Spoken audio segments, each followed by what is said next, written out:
Hello viewers, welcome to my channel. आज हम chapter 3 की एक्सरसाइज 3.3 का क्वेश्चन 1 का पार्ट 1 सोल्व करेंगे। हमारा क्वेश्चन है form the pair of linear equations for the following problems and find their solution bye substitution method. हमारी problem है the difference between two number is 26 and one number is 3 times the others, find them.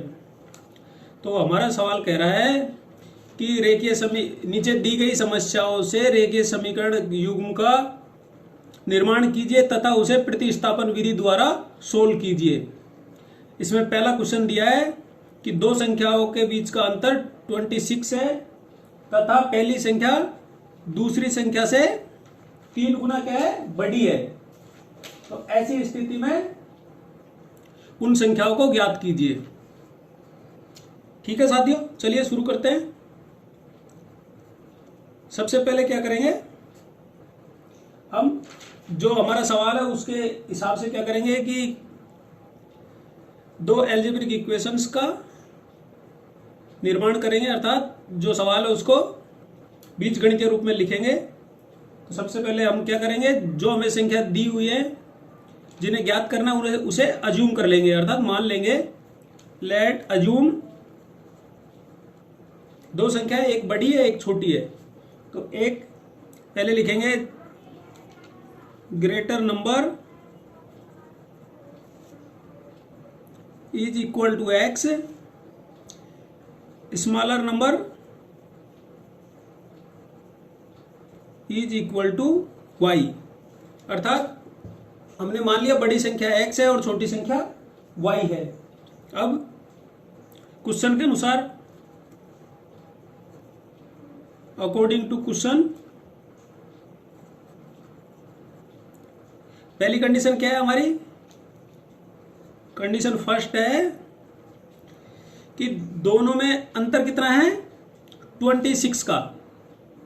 दोनों के बीच में अंतर 26 का है। तो x बड़ी संख्या है, इसमें से छोटी संख्या को घटा देंगे तो अंतर आ जाएगा 26। ये हमारी इक्वेशन 1 बन गई। अब ठीक इसी प्रकार हम कंडीशन दूसरी लेंगे। सेकंड कंडीशन क्या है हमारे क्वेश्चन में,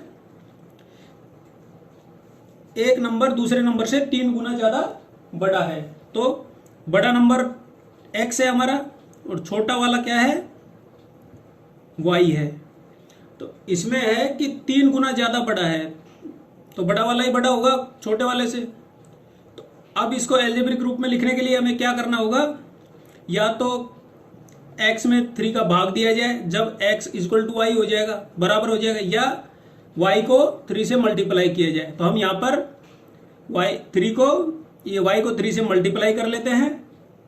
तो इस प्रकार हमारी अलजेब्रिक इक्वेशन हो जाएगी x माइनस, इसको लेफ्ट साइड में ले आएंगे तो 3y इक्वल टू 0। ये हमारी इक्वेशन 2 हो जाएगी। इस प्रकार हमने इस क्वेश्चन को क्या किया, बीजगणितीय रूप में लिख लिया, अर्थात एल्जेब्रिकली रिप्रेजेंटेशन कर लिया। मैंने बताया था कि जो सब्स्टिट्यूशन मेथड है उसमें स्टेप कितने होते हैं, 3 स्टेप, 4th स्टेप होता है। स्टेप फर्स्ट ये है एल्जेब्रिक इक्वेशन के रूप में लिखना। दूसरा, फिर किसी एक इक्वेशन को पकड़ना है, उसे 1 वेरिएबल टर्म में लिखना है। तो अब हम यहां पर लिखेंगे, क्या लिखेंगे,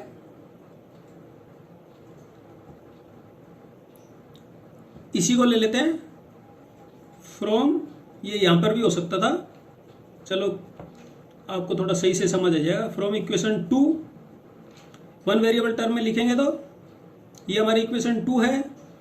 x एक साइड ले लेंगे और राइट साइड में 3y को ले जाएंगे तो ये आ जाएगा 1 वेरिएबल टर्म में हमारी ये इक्वेशन बन जाएगी। ये हमारी इक्वेशन 3 मान लेते हैं इसको। वैसे तो यहां पर भी हो रही थी, पर क्या जो स्टेप बाय स्टेप आपको समझ आ जाएगा तो ज्यादा सही रहेगा, कंफ्यूजन नहीं होगा आपको। ये स्टेप 2 में हमने ये किया। फिर आएंगे स्टेप 3 पर। स्टेप 3 पर क्या करेंगे कि 1 वेरिएबल टर्म को किसी दूसरी इक्वेशन में रखेंगे जिसको 1 वेरिएबल बनाया उसके अलावा। तो हमारे पास इक्वेशन 1 है, यहां पे लिखेंगे हम substituting substituting this value of x in equation 1, equation 1 में x का मान प्रतिस्थापित करने पर तो हमारा x क्या है, x हमारा है 3y minus y is equal to 26, यही हमारी इक्वेशन है 1, x minus Y is equal to 26। This implies 3y minus y is equal to 26।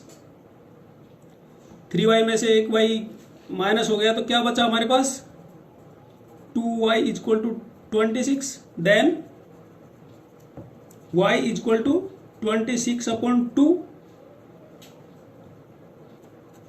Then y is equal to 13। तो हमारे पास y का मान क्या आ गया, 13। ये हमें y का मान प्राप्त हो गया, अर्थात वैल्यू ऑफ y हम प्राप्त कर लिए।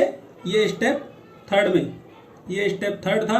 अब हमारा स्टेप फोर्थ और लास्ट स्टेप है, उसमें क्या करना है, जो हमें वैल्यू मिलती है y की उसे किसी एक इक्वेशन में प्रतिस्थापित करते हैं और x का मान प्राप्त करते हैं। तो अब हम इसमें लिखेंगे, पुटिंग लिख देते हैं या सब्स्टिट्यूटिंग एक ही बात है, यहाँ लिख देते हैं putting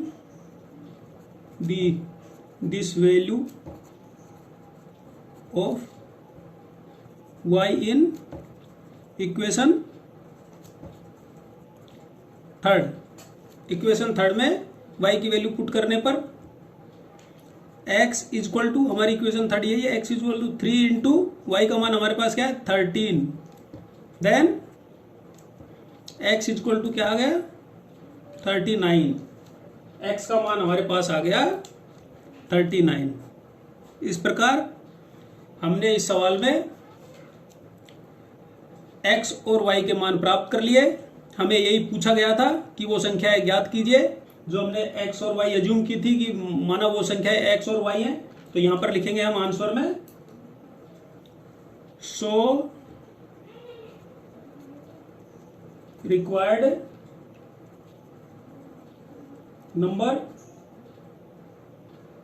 his x is equal to 39 and y is equal to 13।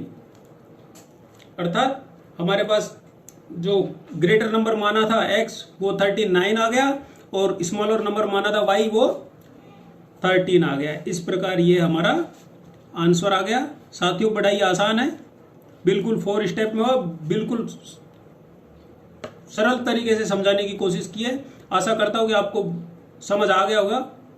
यदि समझ आया तो इसे एक बार लाइक और शेयर जरूर करें। Thank you.